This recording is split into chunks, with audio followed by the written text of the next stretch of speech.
بسم اللہ الرحمن الرحیم۔ خبر نامہ، اہم عالمی خبروں کا خلاصہ۔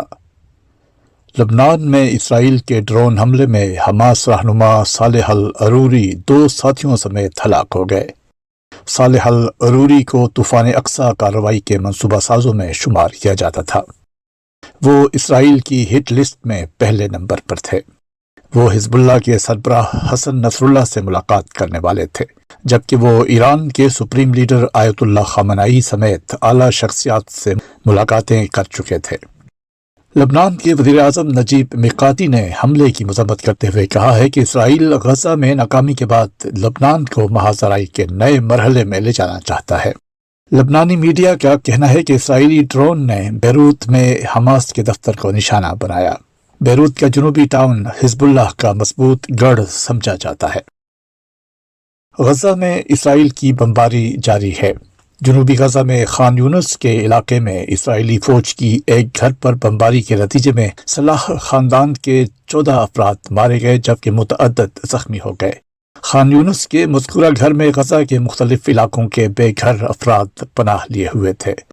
اسرائیلی حملوں میں ہلاک ہونے والے فلسطینیوں کی مجموعی تعداد 22,313 ہو گئی ہے۔ امریکی محکمہ خارجہ کے ترجمان میتھیو ملر کا کہنا ہے کہ غزہ فلسطینی سرزمین ہے اور رہے گی۔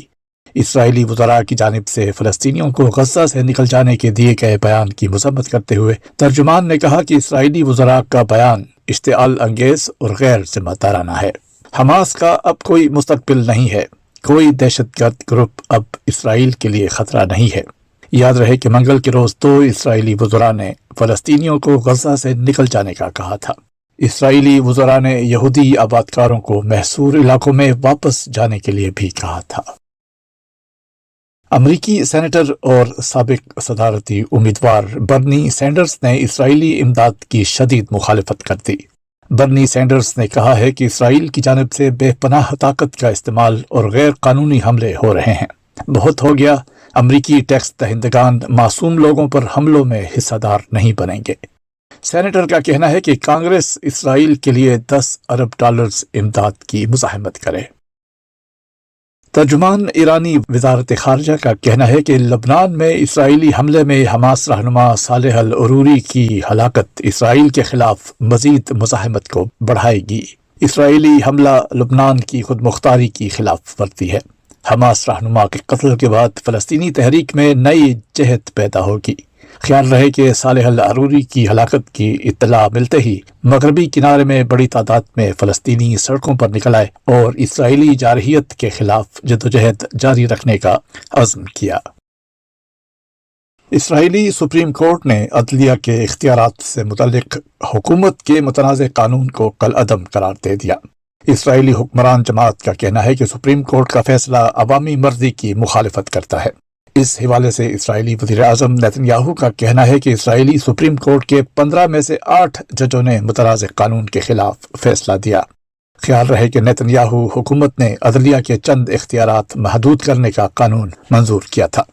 اسرائیلی پارلیمنٹ نے گزشتہ برس جولائی میں متنازع عدالتی اصلاحات ترمیمی بل منظور کیا۔ اسرائیلی حکومت کے متنازع قانون کے خلاف اسرائیل میں کئی ماہ احتجاج ہوا تھا۔ بھارت میں ایک غسیلے شخص نے اپنے باغ سے پھول توڑنے پر بچوں کی ماں 50 سالہ ورکر سگندھا مورے کی ناک کاٹ ڈالی۔ ملزم ایک ادھیڑ عمر شخص ہے، جس کی شکایت موصول ہونے پر پولیس نے مقدمہ درج کر لیا ہے۔ بھارتی میڈیا کے مطابق ملزم موقع سے فرار ہو گیا تھا، جس کی تلاش شروع کر دی گئی ہے۔ جاپان میں زلزلے سے ہلاکتوں کی تعداد 81 ہو گئی۔ اسی ہفتہ کے آغاز میں آئے زلزلے میں 330 افراد زخمی ہوئے ہیں، جبکہ 51 افراد لاپتہ ہیں۔ سڑکیں بلاک ہونے سے کئی متاثرہ علاقوں میں امداد پہنچنے میں دشواری کا سامنا ہے۔